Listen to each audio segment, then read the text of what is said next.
In today's video, I'm going to teach you how to add file in fields in Framer.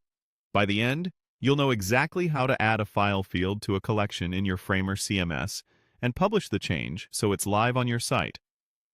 Start by opening your Framer project and navigating to the project labeled Popular Domain. Make sure you have editing access. Once you're in, look for the highlighted area that opens the CMS controls in the interface and click it. If you don't immediately see the CMS panel, this highlighted control is your quick way to reveal it.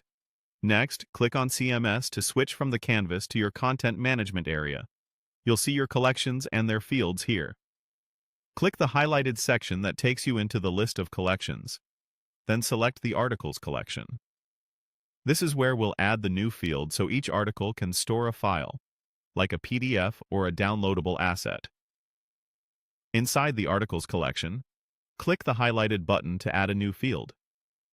This is typically near the existing field list and may look like a plus icon or an add field control. When the field setup panel opens, click the highlighted selector to choose the field type. From the list of available types, click on File.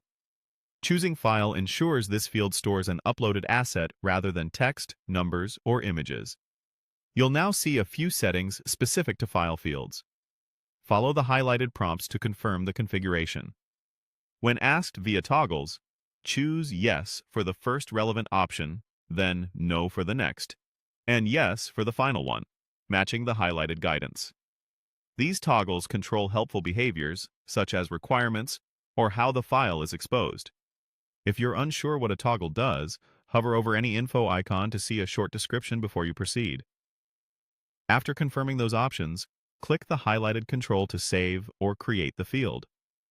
Give the field a clear, future-proof name, something like Supporting File or Download, so teammates immediately know what it's for.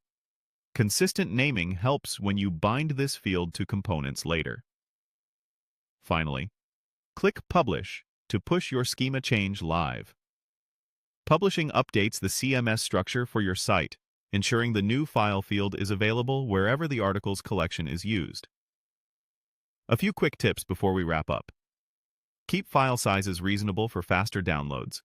Decide on acceptable file types in your content guidelines, and consider how you'll display or link this file in your article templates.